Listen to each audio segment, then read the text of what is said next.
దీనికి సహకరించిన ప్రతి ఒక్కరిని మనస్ఫూర్తిగా అభినందిస్తున్నా, ధన్యవాదాలు తెలియజేస్తున్నా. అమరావతి ఈరోజు మనం చూస్తే ఎన్ని విధాలుగా విన్యాసాలు చేయాలని చేశారు.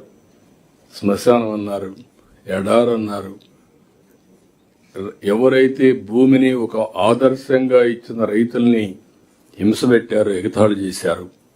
ఈరోజు దానికి కూడా లైన్లో పెట్టాం. పనులు ముమ్మరంగా అవుతున్నాయి. ఇప్పటికే మీకు క్లారిటీ వచ్చింది. ఇంకా 3 సంవత్సరాల్లో అమరావతి ఒక షేప్కు తీసుకొస్తాం. Most liveable city. ఇటీవల కాలంలో ఇలాంటి సిటీ ఎక్కడా వచ్చే అవకాశం లేదు. మొన్న కూడా నీతి ఆయోగ్ మాట్లాడుతూ, గవర్నమెంట్ ఆఫ్ ఇండియా బడ్జెట్లో కూడా మాట్లాడుతూ అమరావతి లాంటి సిటీస్ అవసరం అని చెప్పి కూడా మాట్లాడే పరిస్థితికి వచ్చారు. కాబట్టి ఇది one of the best city కింద వస్తుంది. అదే మరిగా Visakhapatnam steel plant government of India ఒప్పుకొని 12,000 కోట్ల రూపాయలు ఇవ్వడం.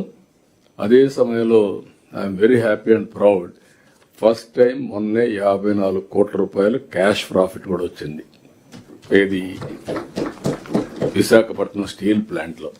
అంటే కంటిన్యూగా మనం పనిచేస్తే ఎలాంటి రిజల్ట్స్ వస్తాయో ఇదొక ఎగ్జాంపుల్. రేపు రాబోయే రోజుల్లో నష్టాల నుంచి లాభాలు, సస్టైనబిలిటీ కాదు ప్రాఫిటబిలిటీ వరకు తీసుకుపోయే పరిస్థితి వస్తుంది. ఇలాంటివన్నీ మనం ఒక్కసారి రివ్యూ చేసుకోవడానికి, చేసిన పనులు